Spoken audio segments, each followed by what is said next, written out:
नमस्कार दोस्तों, welcome to सरकारी स्टडी बेस्ड एजुकेशन। चलिए यहाँ हम बात करेंगे डेटाबेस यूजिंग एमएस एक्सेस से रिलेटेड मेन एग्जाम में आने वाले कुछ इंपॉर्टेंट क्वेश्चन। ठीक है, तो मेन एग्जाम में आपके जो है टोटल 5 यूनिट से क्वेश्चन आते हैं, हर एक यूनिट से क्वेश्चन करना होता है। तो मैं यहाँ आपको कुछ इंपॉर्टेंट क्वेश्चन बताऊँगा। इन क्वेश्चन को तैयार करने के लिए आपको एक इसका कंप्लीट वीडियो देखना पड़ेगा, एमएस एक्सेस का ट्यूटोरियल, और इसकी PDF पढ़ना पड़ेगा। साथ ही आंसर कैसे लिखे वो वीडियो भी आपको देखना पड़ेगा। तो चलिए पहले तो वही चीज़ दिखा देता हूँ कि कैसे वो वीडियो आप देख पाएंगे। तो आपको टेलीग्राम में वो चीज़ें मिल जाएगी, मैं पोस्ट कर दूंगा। ठीक है, टेलीग्राम का नाम आप समझ सकते हैं चैनल का, SSW एजुकेशन PDF। और वेबसाइट में आप जाओगे तो वेबसाइट में आपको देखिए यहाँ पे जो है sarkarstudywaves.com देखने को मिलेगा, और यहीं कोर्स नोट्स में आपको मिलेगा PGDCA या DCA। ऐसे क्लिक करोगे और क्लिक करने के बाद आपको मिलेगा तीसरा subject database using MS Access. इस पर क्लिक करना है और देखिए यहाँ पे आप जो है इसका कंप्लीट वीडियो देख सकते हैं, इसकी PDF पढ़ सकते हैं नीचे डाउनलोड करके। और वापस आओगे तो यहीं पे आपको मिलेगा मेन एग्ज़ाम में उत्तर कैसे लिखें। तो यहाँ आप देख सकते हैं ध्यान से, जो भी चीज़ें आपको देखने को मिलेगी तो आपके डाउट यहाँ क्लियर हो जाएंगे। ठीक है, तो चलिए ये तो चीज़ें हो गई बेसिक।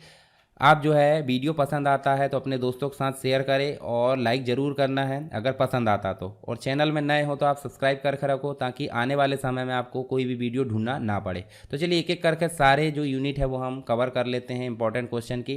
पहली यूनिट में देखने को मिलेगा सबसे पहले डाटाबेस है। तो डाटाबेस क्या होता है पूछा गया है, डाटाबेस के क्या क्या लाभ होते हैं, इसकी कुछ हानि है तो वो भी बताना है अगर है तो। इसके साथ ही इसमें एक नॉर्मलाइजेशन तकनीक होती है तो वो आपको पता होना चाहिए। कितने प्रकार की नॉर्मलाइजेशन तकनीक होती है? 6।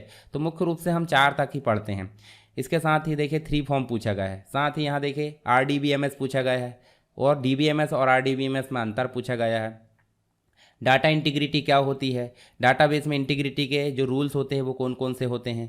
प्राइमरी की और फॉरेन की, इसका मतलब जितनी भी की होती है, टोटल 5 प्रकार की होती है डाटाबेस में, तो इनको आपको समझाना है। ये दोनों तो इम्पॉर्टेंट है पर बाकी की भी आप पढ़ लोगे तो ज़्यादा अच्छा रहेगा।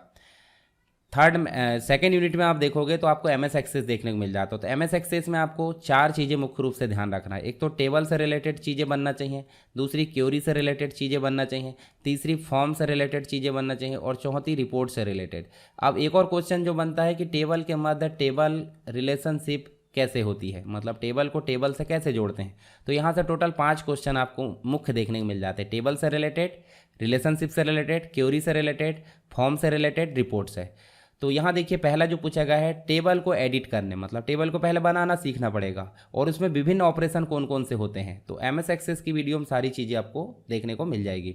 एमएस एक्सेस में टेबल में फील्ड की विभिन्न प्रॉपर्टीज़ कौन कौन सी होती है। तो एमएस एक्सेस जब स्टार्ट करोगे आप तो आपको देखिए यहाँ पे कंप्लीट चीज़ें देखने को मिल जाएगी।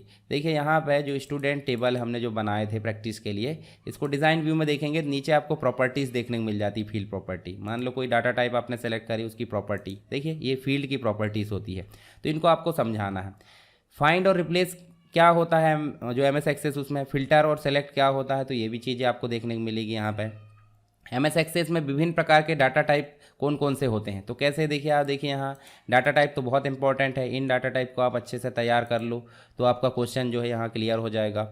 रीअरेंज कॉलम, मतलब इधर उधर मैनिपुलेट करना कॉलम को, और एक होता है कॉलम को फ्रीज करना। तो ये दोनों चीज़ यहाँ से पूछी जा सकती है। फिर उसके बाद देखिए टेबल के ऑपरेशन है। टेबल को कॉपी करना, ये मतलब जो डुप्लीकेट है वो बनाना, टेबल को डिलीट करना, किसी अन्य डेटाबेस से टेबल को इंपोर्ट करना, और टेबल को जो स्ट्रक्चर तैयार करें उसको एडिट करना, ये यहाँ पे देखने को मिल जाता है। फिर एमएस एक्सेस में जो है रिकॉर्ड को सॉर्ट करना, इसकी विधि बताना, असेंडिंग और डिसेंडिंग, एक्सेल मतलब जो एमएस एक्सेल है उसके जैसे ही।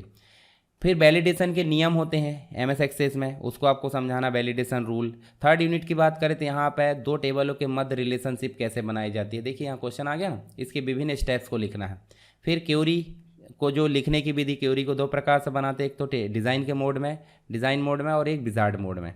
साथ ही रेफरेंशियल इंटीग्रिटी से क्या आशय है वो भी आपसे पूछा जाएगा। यहाँ पे क्वेरी और फिल्टर में क्या अंतर है। यह फिल्टर है सिंपल, एक ही जगह लगता है एक टेबल में, और ये मल्टीपल टेबल में लगाए जा सकते हैं। फिल्टर सेव नहीं होता है, क्वेरी सेव हो जाती है। तो ऐसे कुछ बेसिक आंसर आपको पता होना चाहिए।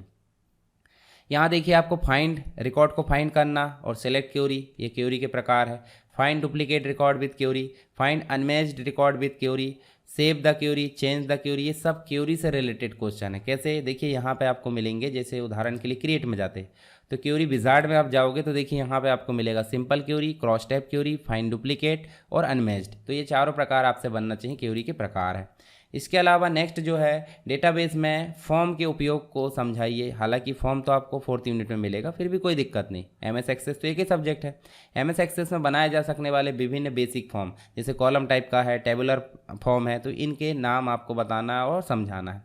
फिर फॉर्म में हेडर एंड फुटर को कैसे जोड़ते हैं ये आपको समझाना है। देखिए फॉर्म के मूल प्रकार, यहाँ आपको इस प्रकार क्वेश्चन आएगा तो वो भी बताना, और एक फॉर्म बनाने की विधि बताना है। हेडर एंड फुटर ऑलरेडी हमने देख लिए। देखिए कॉलम और आपको टेबुलर फॉर्म पूछा गया है सेपरेट, अगर प्रकार पूछा तो भी समझाना और सेपरेट पूछा तो भी समझाना है। फिर उसके बाद देखिए यहाँ पे कोई फॉर्म में फील्ड को ऐड कैसे करते हैं, उसमें टेक्स्ट को ऐड कैसे करते हैं, फॉर्म के विजार्ड को समझाइए, और टेम्पलेट हम कैसे क्रिएट करते हैं एमएस एक्सेस में उसको समझाना है। इसके साथ ही डेटाबेस में फॉर्म की क्या उपयोगिता है, एमएस एक्सेस में फॉर्म के कौन कौन से बेसिक प्रकार बनाए जा सकते, तो ये आपको अलग अलग प्रकार से ये क्वेश्चन पूछा जाएगा। इसका मतलब है फॉर्म क्या है, फॉर्म के प्रकार को समझाइए, क्वेश्चन आपसे बनना चाहिए। 5th यूनिट में आपको मिलेगा रिपोर्ट से रिलेटेड चीज़ें, जो एमएस एक्सेस में रिपोर्ट बनाने की प्रक्रिया समझाना, रिपोर्ट के प्रकार आपको समझाना, विभिन्न प्रकार की रिपोर्ट का वर्णन। देखिए एमएस एक्सेस में रिपोर्ट से आप क्या समझते हैं, सिंगल टेबल रिपोर्ट और मल्टीपल टेबल, यानी कि एक टेबल के द्वारा भी रिपोर्ट बनाई जा सकती है और मल्टी टेबल के द्वारा भी रिपोर्ट बनाई जा सकती है, दोनों में आपको अंतर बताना है। फिर प्रीव्यू समझाना रिपोर्ट का, और रिपोर्ट को प्रिंट कैसे करते हैं, विजार्ड के द्वारा रिपोर्ट को बनाने की प्रक्रिया समझाना। तो देखिए यहाँ जब एमएस एक्सेस में चलोगे तो मैंने बताया था टेबल आपको बनना चाहिए। देखिए टेबल टैब, क्यूरी टैब बनना चाहिए, फॉर्म टैब बनना चाहिए, और दूसरा यहाँ बनना चाहिए रिपोर्ट। और यहाँ देखिए फॉर्म में आपको मल्टीपल आइटम फॉर्म भी मिलेगा, डेटा सीट फॉर्म मिलेगा, स्प्लिट फॉर्म मिलेगा और मॉडल डायलॉग। तो ये भी आपसे यहाँ पर समझ में आ जाना चाहिए। दूसरी चीज़, जब आप फॉर्म बनाते हैं, उदाहरण के लिए हमने ये फॉर्म बनाए, चलिए इसको अभी बंद कर देता हूँ, और यहाँ हम चलते हैं फॉर्म में, और फॉर्म में चलने के बाद इसको चलते हैं डिज़ाइन में। मान लो हम यहाँ पे चल लेते हैं होम में, और यहाँ चल लेते हैं डिज़ाइन। ये देखिए डिज़ाइन में जाओगे, देखिए कंट्रोल्स आपसे बनने चाहिए, जो कंट्रोल्स यहाँ दिए हुए हैं। उसके अलावा क्रिएट में जाओगे तो रिपोर्ट से रिलेटेड चीज़ें, रिपोर्ट के प्रकार और फॉर्म के प्रकार, ये चीज़ें आपसे बनना चाहिए। तो ये कुछ इंपॉर्टेंट क्वेश्चन एमएस एक्सेस के, आई होप आपको समझ में आ गए होंगे। फिर भी अगर कोई डाउट है तो आप मुझे कमेंट बॉक्स में बताइए। इसका कंप्लीट वीडियो देखना ना भूलें और पीडीएफ पढ़ना ना भूलें, और वीडियो को अपने दोस्तों के साथ शेयर जरूर करें और लाइक करें। ठीक है, तो चलिए मिलते हैं नेक्स्ट सब्जेक्ट के साथ में, तब तक के लिए जय हिंद।